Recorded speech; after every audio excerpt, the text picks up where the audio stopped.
Bien bonjour une nouvelle fois les amis et bienvenue sur l'espace dédié au site mécaniqueuniverselle.net.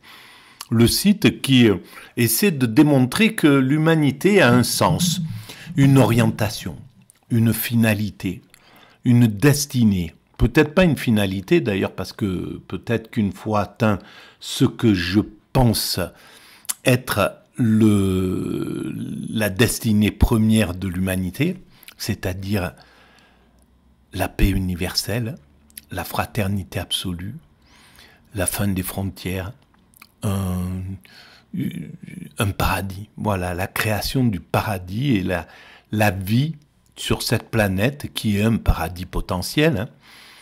Et en fait, c'est un... Quand on se balade, on se rend compte à quel point la nature est vraiment présente, même si elle a été modifiée par l'homme, évidemment. Mais les espaces qui sont consacrés à la nature sont les plus intenses, les plus importants sur cette planète. Et l'autre jour, j'ai regardé, je ne me souviens plus sur quel... je suis tombé sur un site qui parlait de ça. En fait, il n'y a qu'un ou 2%, grand maximum, de la planète, de l'espace Terre, uniquement la Terre, hein, pas la mer est beaucoup plus vaste encore, mais sur la Terre, il n'y a qu'un ou 2%, ça ne représente qu'un ou 2% les habitations humaines, les villes, les villages, voilà. 1 à 2%, donc il y a 98% qui correspond à la nature. Et c'est encore plus intense si on ajoute les mers, évidemment. Voilà, donc, et on peut très très bien, le jour où l'humanité, dans quelques décennies, quand l'humanité aura pris conscience de son chemin, de sa destinée, parce qu'en fait, ce dont je parle sur la mécanique universelle, donc l'humanité est destinée à atteindre son ultime perfection, à un certain moment, l'humanité va prendre conscience de ce qu'elle réalise de façon inconsciente encore, pour l'instant, et donc dangereuse, avec violence, avec agressivité, avec la guerre, avec la maltraitance, avec tout un tas de choses qu'on devra dépasser et qu'on dépassera. On a les moyens de dépasser tous ces problèmes qui sont liés à notre évolution. Pour la première fois depuis le début de l'évolution humaine, on a créé, par exemple, l'ONU, une structure qui fonctionne pas actuellement correctement, bien sûr, mais qui, quand elle aura pris ses vraies fonctions, c'est-à-dire le chef qui puisse dominer l'ensemble des autres nations. Aujourd'hui, l'ONU est dominée par les États-Unis, par la Chine, par l'Europe, etc. Et donc, elle ne peut pas remplir son rôle, cette organisation. Mais, à un certain moment, elle parviendra à le faire. Voilà, c'est qu'une question de temps. Peut-être quelques décennies, peut-être un siècle. Mais l'humanité arrivera à ça. Voilà. Bon, ça, c'est l'introduction qui est toujours un petit peu longue dans ces vidéos. Mais rentrons dans le vif de l'intérêt de cette vidéo. C'est la troisième au sujet de la complexité d'une émission qui passe sur France Culture, qui s'appelle Avec Philosophie, et que je conseille à tout le monde. Et donc, dans la série, c'est la complexité et ses nuances. Et la vidéo, c'est poser la question, la philosophie complique-t-elle tout? C'est la troisième, je lance la vidéo et je commente éventuellement, voilà. Et en même temps, j'essaye de préciser ma théorie en utilisant cette voie. Voilà. Allons-y. Qui joue dans n'importe quel phénomène. Alors, à plusieurs sens, il faudrait les passer en vue systématiquement. Mais oui, c'est l'idée que la réalité est complexe. Elle est complexe parce qu'il y a toutes sortes de... Il parle des différents sens de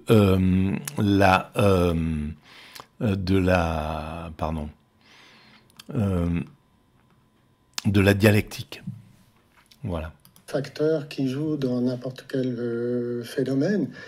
Un phénomène politique, un problème politique engage des facteurs économiques, sociologiques, juridiques, moraux, etc. Donc la réalité est complexe et aussi, en dehors des interactions entre tous les facteurs qui entrent en cause, il y a l'ambivalence des choses. Et je pense que la dialectique hegelienne est une logique de l'ambivalence parce qu'elle explique comment les concepts ont des sens qui sont contradictoires, mais ça veut dire aussi qu'ils ont différents sens. Et c'est une manière de faire droit à l'ambivalence du réel-mais.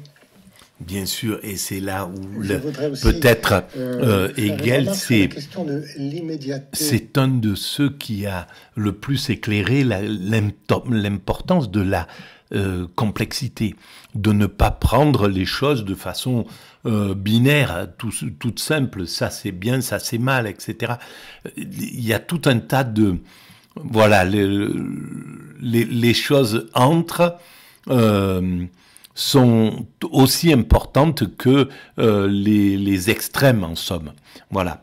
Et le sens des extrêmes, le sens de tout ce qui se déroule sur cette planète, tout a un sens, et tout construit, selon moi, justement, tout construit cet état de perfection. Donc, le mal comme le bien, ce qu'on appelle le mal, ce qu'on appelle le bien, ce qu'on appelle le positif, ce qu'on appelle le négatif, tout ce qui se réalise sur cette planète par les hommes construit, sans le savoir, le bien, construit cet état de paradis dont je parle. Parce que il est vrai que Hegel critique l'immédiateté première, pour ainsi dire, c'est-à-dire, par exemple, l'intuition immédiate, l'idée qu'on sait tout par intuition, qu'on sait les choses de façon spontanée. Mais la philosophie, c'est aussi une manière de reconquérir une forme d'immédiateté. Bien sûr. De reconquérir une forme de spontanéité. Bien Tout sûr. Le discours, y compris... Bien sûr, et c'est ce vers quoi nous allons, cette immédiateté, cette spontanéité, c'est l'état d'extase vers lequel va l'humanité, et la philosophie est un des acteurs majeurs dans cette évolution vers l'extase, justement, et vers l'immédiateté. Mais pour atteindre cette immédiateté, il faut être hors de l'immédiateté, comme on vit dans la vie ordinaire, c'est-à-dire pouvoir se projeter, penser à demain, être encombré par le futur et par le passé. Donc ne pas être présent, ne pas être dans l'immédiat, utiliser toutes ces deux forces qui sont là et qui nous empêchent de vivre le plein immédiat, qui est la contemplation, l'amour absolu en somme. Mais ça, c'est ce qui attend l'humanité. C'est la finalité. Part de cette immédiateté qui est fausse, comme le dit Claire, mais en même temps doit nous reconduire à une forme de présence au réel qui est une espèce d'immédiateté reconquise. Et l'enseignement de la philosophie aussi, c'est ça. L'idée, ce n'est pas de faire en sorte que les étudiants sachent par cœur ce qu'a dit Descartes ou Hegel, mais qu'au bout du compte, ils soient capables de retrouver la spontanéité d'une pensée personnelle. Donc je défendrai, moi, l'idée d'une immédiateté reconquise au terme du discours. L'immédiateté reconquise. Peut-être autre chose. Alors ça, c'est un grand débat autour de Hegel, puisque beaucoup d'auteurs après lui... ont critiqué peut-être la certitude hegelienne, si elle existe. Je parle sous votre contrôle, Claire Pagès, la certitude hegelienne de se réconcilier à la fin avec ce qui a été contradictoire. Bien sûr, mais ça c'est évident que le contradictoire, c'est le moteur de l'humanité, c'est-à-dire c'est le plus et le moins qui font qu'il y a de l'énergie, il y a de la vie, il y a de l'action, il y a de l'évolution. L'évolution, elle est basée par ces choses contradictoires qui, au fond, construisent la finalité non contradictoire de l'accession à l'extase, de l'accession à l'éveil, de l'accession au nirvana, à cet état de nirvana, à cet état de de sérénité absolue, où il n'y a plus d'antagonisme dans la vie de ceux qui vivront cet état-là, nos descendants, nos prochains descendants. Le ou la réconciliation, c'est peut-être ça que vous évoquez par retrouver l'immédiat. On passe par de la complexité, l'examen de contradictions dans la réalité, on élabore un concept, et finalement ce concept, s'il est bon, s'il a bien pris en compte le négatif, la contradiction, il peut produire une réconciliation. Mais franchement, est-ce que la réconciliation, c'est juste une nouvelle sorte d'immédiateté? Je ne suis pas sûre, mais bon, je vous laisse dire. Claire Pagès, vous êtes spécialiste de Hegel. Eh bien oui, alors selon moi, c'est ça. On va voir ce que Claire Pagès dit à ce sujet. Mais la réconciliation, c'est la plongée dans l'immédiat, c'est l'accession à l'extase. Dans l'extase, il n'y a plus de contradiction. C'est terminé, tout simplement parce que on est dans la contemplation, c'est-à-dire il n'y a plus d'antagonisme, tout est parfait dans le meilleur des mondes. Et si vous allez sur le site mécaniqueuniverselle.net, le site où je démontre cette théorie, où j'essaie de l'éclairer, voilà, c'est le site originel qui a été créé en 2000, en l'an 2000 à peu près.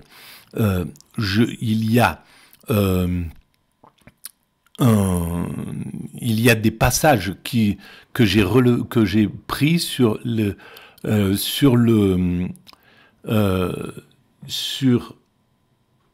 un psychologue du 19e siècle qui s'appelait pas Piaget, mais qui s'appelait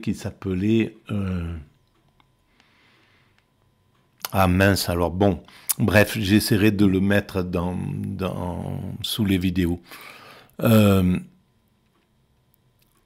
Et qui, en fait, a analysé des cas d'extatique. À cette époque-là, et c'est là où on voit à quel point il y avait une ouverture d'esprit incroyable dans ce 19e siècle. C'est l'époque où Freud apparaît, c'est l'époque où Nietzsche apparaît, c'est l'époque où Saint-Simon, etc., et la Commune, il y a une véritable créativité, et puis sans embâge, quoi. Aujourd'hui, si on commence le peu d'expérimentation qui se fait sur les extatiques, ça s'appellerait pas comme ça, on dirait des gens qui ont fait une décompensation, ou je sais pas, voilà. Et on n'aura pas vraiment évolué d'ailleurs par rapport à l'époque de ce psychologue. Bon, bref. Et donc, voilà, je sais plus pourquoi je disais ça. Je vais essayer de le retrouver. Ce que j'entends, effectivement, c'est que faire l'épreuve de la complexité des choses, de la complexité des concepts, pour Hegel, c'est pas du tout s'éparpiller dans la multiplicité des déterminations du réel ou des déterminations de pensée. C'est pas pérégriner. Enfin, il y a quand même dans cette épreuve de la complexité tout un travail qui fait qu'on reconstitue l'armature des choses, le fait qu'elles sont stratifiées, ramifiées, qu'elles ont une organisation, et donc effectivement, il y a alors peut-être le terme de réconciliation, il a toute une connotation religieuse, mais il y a un retour à soi de la pensée dans ce travail pour montrer que la réalité n'est pas insensée, mais qu'elle possède toute cette articulation, que les choses sont en connexion les unes avec les autres. Et je pense que c'est plutôt la réalité. Ça qui veut dire, quand il dit qu'effectivement l'esprit dialectique qui pense la complexité des choses, il produit une unité concrète. C'est-à-dire qu'il arrive à penser tous ces cercles qui sont en rapport les uns avec les autres et qui sont plutôt là pour faire droit à la différence. Hein. Moi, je crois que c'est une vraie tentative pour, en soi, accueillir la multiplicité et la différence des choses. Alors, l'accueillir, d'accord, l'accueillir et l'accepter, mais tout en sachant que la finalité, c'est l'esprit absolu, c'est l'accession à l'esprit absolu. Donc, en comprendre pourquoi cette diversité, cette complexité, est là, et la réconcilier le bien et le mal dans son travail pour le bien, c'est ce qu'il cherche à faire, je pense, Hegel, et à éclairer que tout est interdépendant en réalité. Alors le psychologue dont je parle, c'était Pierre Janet. Et à l'époque, justement, la France, elle avait une vraie, un vrai travail sur la psychologie et sur la réflexion. Et je vous conseille de cet ouvrage que j'avais trouvé. On le trouve sur Internet, hein, comme ça, mais on peut l'acheter aussi, je pense. Pierre Janet, de l'angoisse à l'extase. Et donc, il a analysé des cas d'extatique, plusieurs extatiques dans des asiles, quoi, hein, où il travaillait. Je pense à ce stade. C'est très bien qu'on donne un exemple. Qu'on donne un. Vous voulez que je vous en donne un ou vous en avez un que vous enseignez régulièrement? Je sais, c'est pas évident de trouver. On peut trouver des exemples entre. Je sais pas, l'unité entre communauté, si on cherche des exemples d'unité concrète, voilà, un exemple d'unité concrète que Hegel prend dans les principes de la philosophie du droit, c'est le fonctionnement du mariage. Alors on dirait peut-être le couple aujourd'hui. Il dit voilà un exemple d'unité concrète. On a de la dualité et les partenaires du couple, ils sont absolument pas consanguins. Ils viennent de familles différentes et en plus ils choisissent. Il y a un libre consentement des époux et donc on a vraiment des gens différents qui, vont quand même s'apporter une aide mutuelle, une habitude commune, une vie, de la reconnaissance. Dans l'idéal, et évidemment. Ça, c'est une unité pour concrète. Beaucoup. Qui est beaucoup plus riche et solide que simplement si j'utilise le corps de l'autre immédiatement dans le rapport immédiat des sexes, par exemple. Donc là, il nous dit on a une unité avec on fait droit à la différence des deux membres du même à la contradiction. Et même à la contradiction. Voilà, mais ça a une dimension éthique, cette unité, parce que même quand je vieillis ou que je suis caractérielle, et ben l'autre va un certain temps continuer à m'apporter son secours et son soutien, ce qui n'est pas le cas dans l'unité immédiate du rapport naturel des sexes. Donc ça, Patrice Canivet, c'est quand même le génie de Hegel, c'est-à-dire que non seulement la pensée est dialectique et saisit des contradictions pour ensuite les dépasser et retrouver elle-même une unité, mais en plus le réel est dialectique, c'est-à-dire que ce qui est devant la pensée, des choses aussi concrètes, historiques que le mariage, par exemple, marche dialectiquement avec le temps, se bonifiant. Il faut quand même entendre ce que vous dites là. C'est-à-dire le contradictoire émerge, se résout par un dépassement plus qu'une résolution, et l'unité mariage, de contradiction en contradiction, ne cesse de devenir plus unifié, justement. C'est l'idéal et c'est génial, globalement ce qu'il se passe quand il y a une évolution. Enfin, Oui et non. Ça dépend dans quelle mesure on prend au sérieux les arguments de Hegel. Mais pour parler concrètement, je pense que la pensée dialectique chez Hegel, c'est une manière de parcourir de façon systématique les différents aspects d'une réalité. Pour prendre l'exemple de la philosophie et du droit, On part du droit abstrait qui est le droit des contrats, qui est le droit de la loi positive, et on s'aperçoit qu'une société ne repose pas seulement sur le droit de la propriété des contrats, mais qu'il y a aussi des aspects moraux, la conscience subjective qui intervient, ce que les gens pensent bon, bien ou mal. Et donc on passe ainsi de l'objectivité du droit positif à la subjectivité de la conscience morale. Et donc il y a une espèce de polarité qui est dépassée lorsqu'on passe au niveau de la société, qui montre comment tout ça s'articule, et ainsi de suite. Donc Hegel ne dit pas qu'il est en train de mettre en ordre, en quelque sorte, de façon bricoler les différents aspects du réel. Il essaye de comprendre quelle est la logique qui fait que ces différents aspects composent une réalité concrète. C'est en ce sens qu'on peut dire qu'il part de l'abstrait qui va au concret. Au fond, au terme du processus dialectique, on doit avoir compris ce que c'est qu'un État, avec la famille, avec le couple, avec le travail, avec la moralité, avec le droit, etc. Mais tout ça compris de façon cohérente. Voilà. Et maintenant, on pourrait ajouter une autre dimension, l'humanité dans son ensemble. À l'époque, c'était l'État, parce que l'État, c'était le centre névralgique. On est encore dans ce mécanisme de l'État. Mais évidemment, il y a maintenant, l'État, par exemple, il est pluri-État en Europe. Voilà.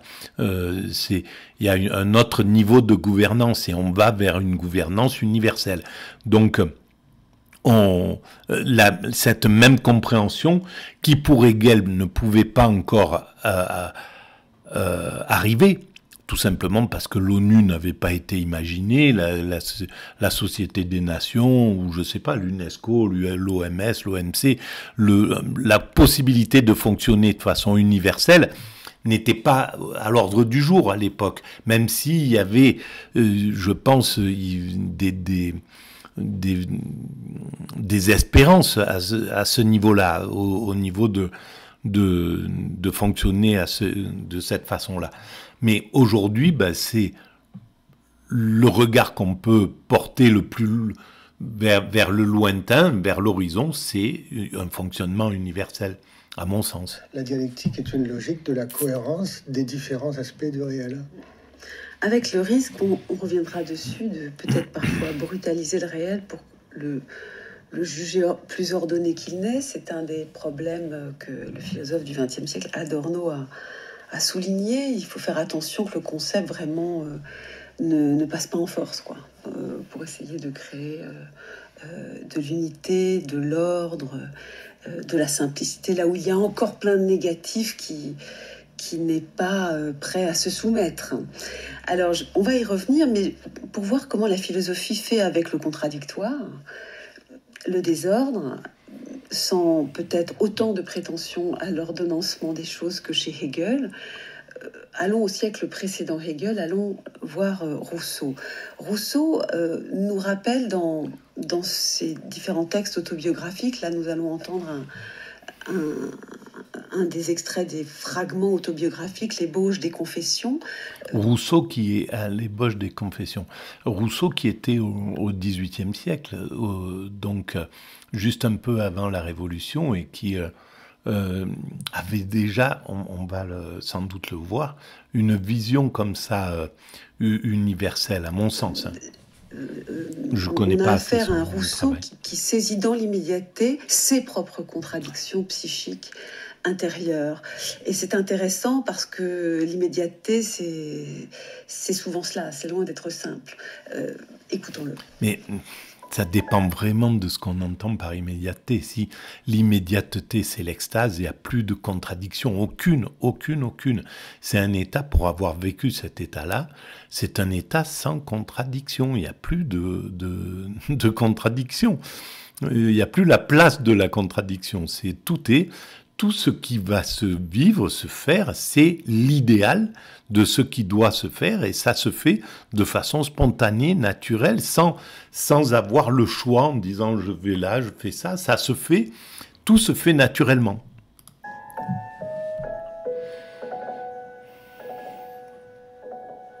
Il faudrait, pour ce que j'ai à dire, inventer un langage aussi nouveau que mon projet, Car quel ton, quel style prendre pour débrouiller ce chaos immense de sentiments si divers, si contradictoires, souvent si vils, et quelquefois si sublimes, dont je fus sans cesse agité.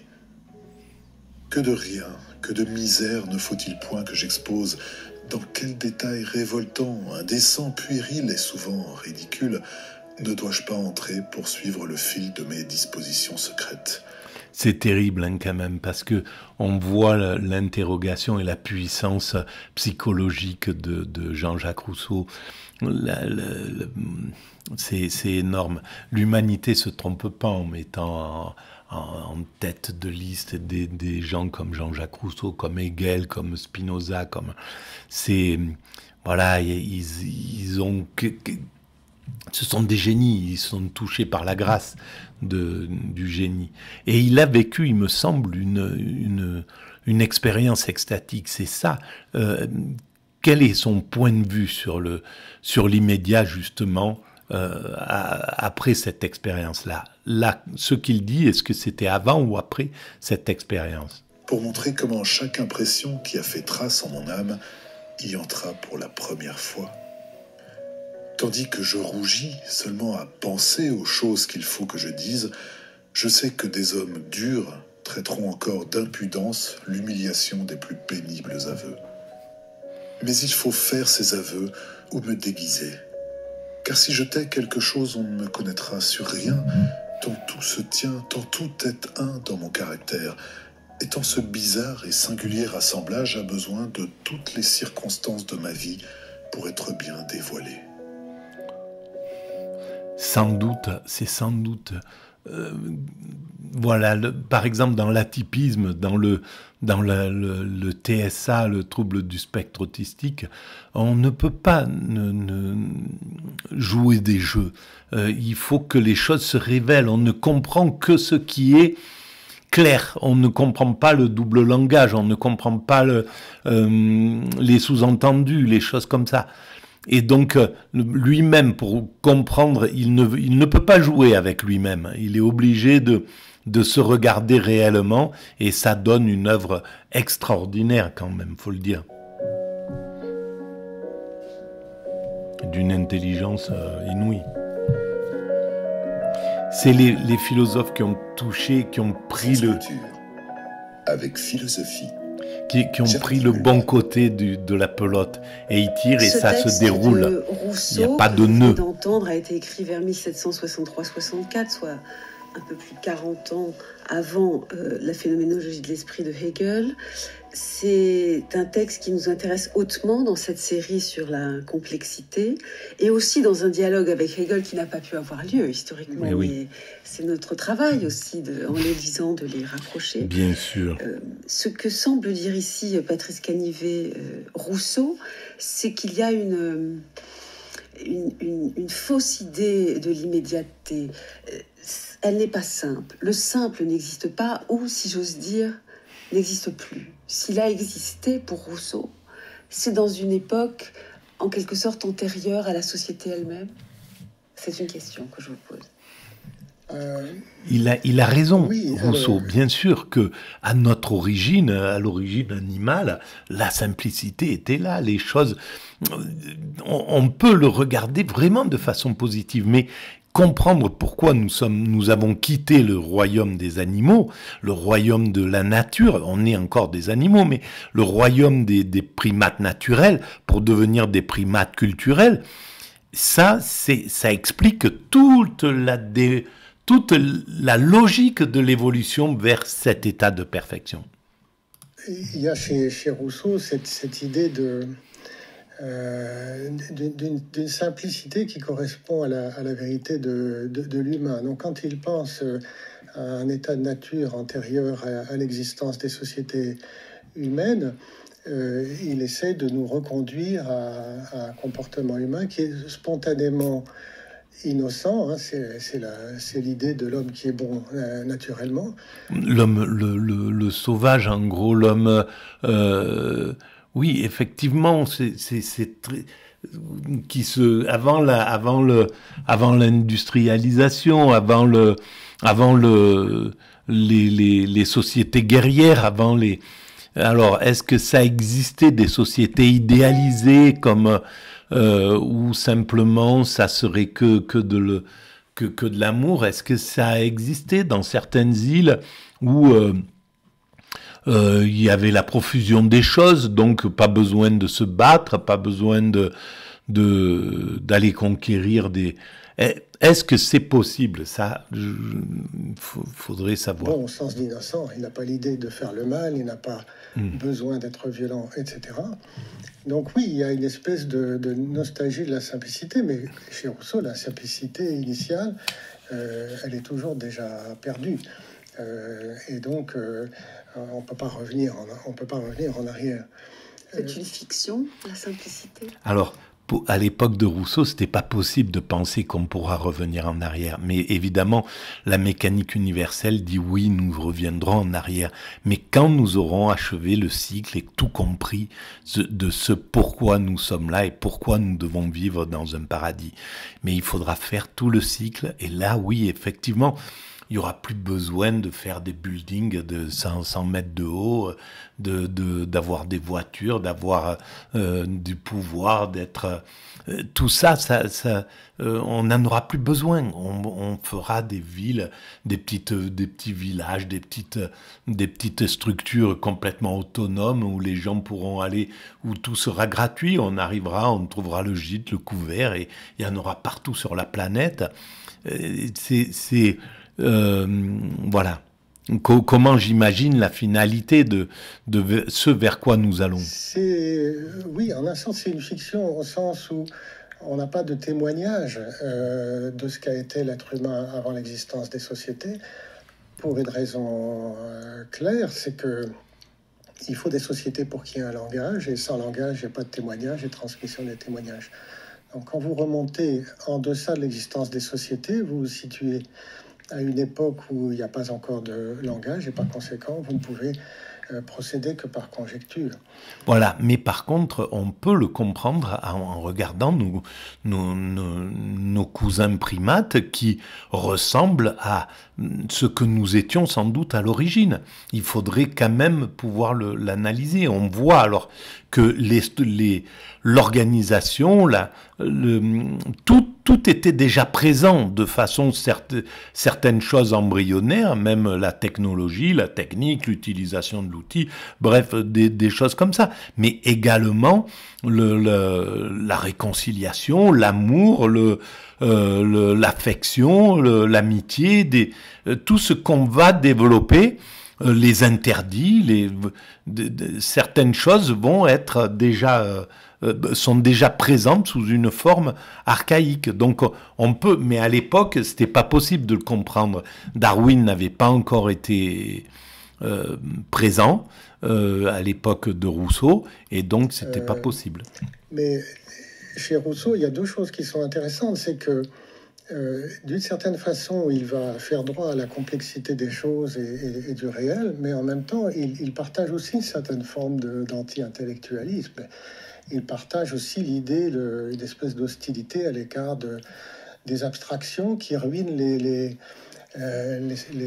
sentiments moraux, par exemple. Voilà, et c'est peut-être ce que ne fera peut-être pas Hegel, justement. Il pourra inclure et donc sortir de la critique qui serait binaire, un petit peu comme ça. À l'époque de Rousseau, c'était pas possible. Donc, il devait contester tout un tas de choses. D'abord, il fallait contester l'ordre établi parce qu'il a été un des acteurs qui a amené la révolution. En fait, la sortie qui était nécessaire de l'aristocratie pour aller dans quelque chose où le peuple avait une existence, la démocratie.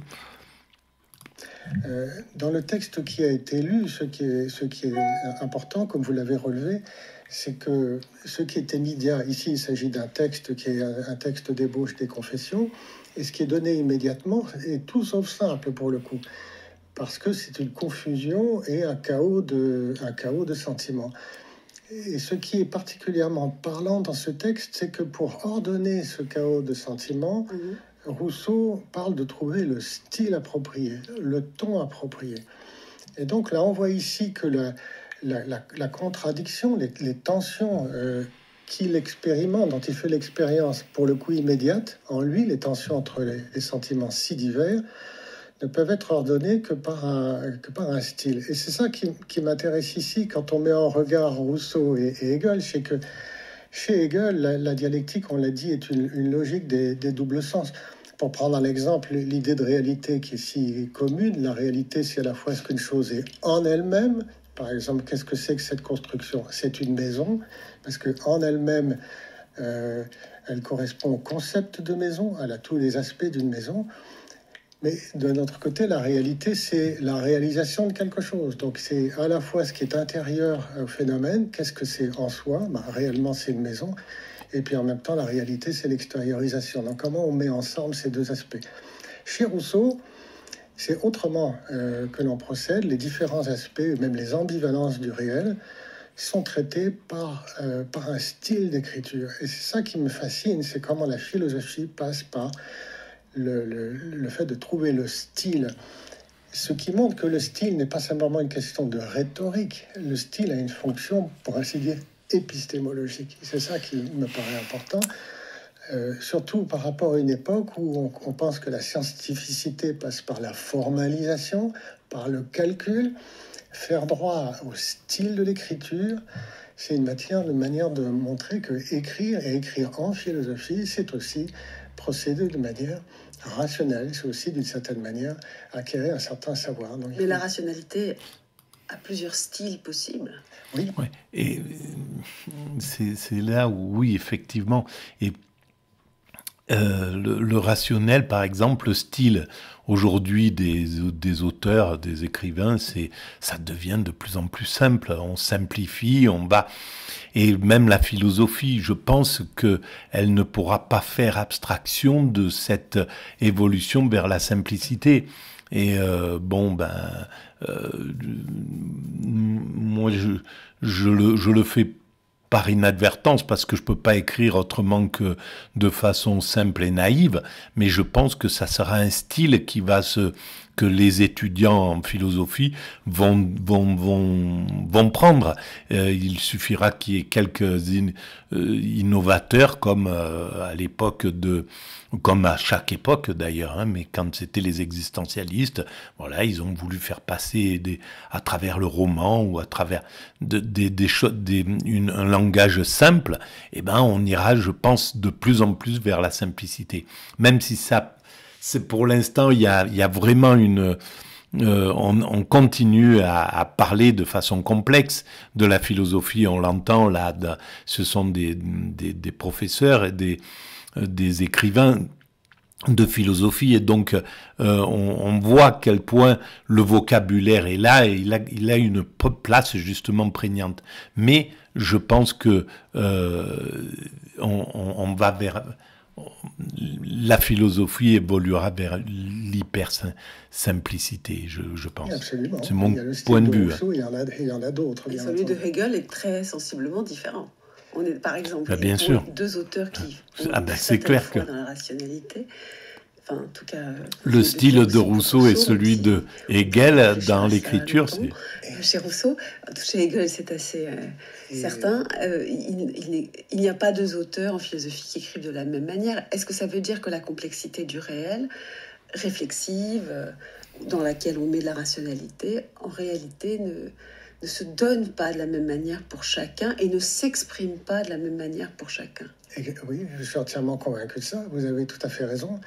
Et c'est ce qui donne... Et à mon sens, quand on a découvert le fil de la complexité, justement, et qu'on a rendu simple ce que les philosophes qui n'ont pas eu la chance de penser l'évolution de l'humanité, et qui ne peuvent pas parce qu'il n'y a pas de finalité, ou c'est pensé à court terme, eh bien, ils ne peuvent pas avoir une simplicité pour exprimer la complexité. Parce que la complexité reste complexe. Alors que pour quelqu'un comme moi, par exemple, la complexité, c'est quelque chose de simple, d'évident. C'est très très simple. Elle est, voilà, c'est tout de suite...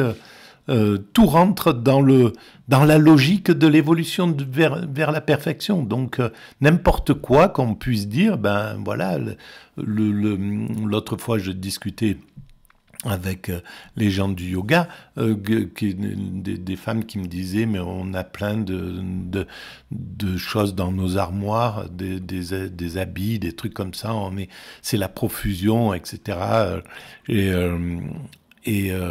On abîme la planète avec tout ça. Évidemment, il y a aussi ce côté-là, mais il y a aussi le côté que ça a permis d'habiller la planète d'une certaine façon, cette profusion.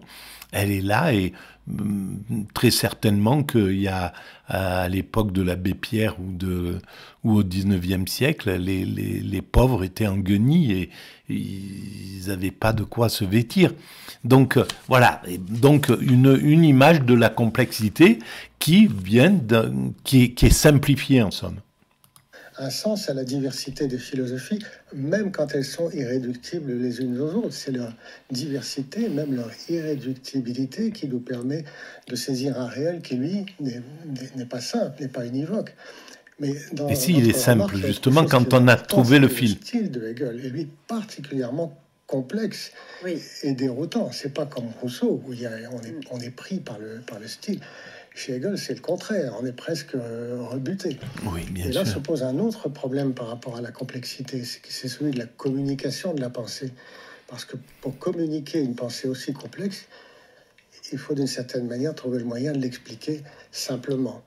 Et là, c'est un problème de pédagogie, mais c'est aussi un problème de conceptualisation. Il faut retraduire cette pensée dans un langage qui nous parle. Voilà, et ça, je vais arrêter là, c'est tout le travail des philosophes. Quand j'ai écouté justement ce cours sur Hegel à Strasbourg, c'était d'une limpidité, voilà. Donc Hegel, il avait un vocabulaire, une façon de s'exprimer qui était extrêmement complexe, mais les suivants, les analystes, les lecteurs d'Hegel, les professeurs qui travaillent sur Hegel, le rendent de plus en plus abordable, de plus en plus simple, de plus en plus ouvert, de plus en plus clair, etc. Et donc, voilà, pour lui, il devait utiliser ce vocabulaire qui est complexe et qui fait que quelqu'un comme moi ne peut pas lire Hegel. En réalité, c'est trop difficile. Je pourrais, mais c'est un travail, c'est toute une vie qu'il me faudrait. Voilà, bon, on va arrêter là pour cette vidéo et on avance encore. Il en reste 2, je pense, à mon avis. Voilà, je vous remercie de votre écoute et je vous dis à très bientôt.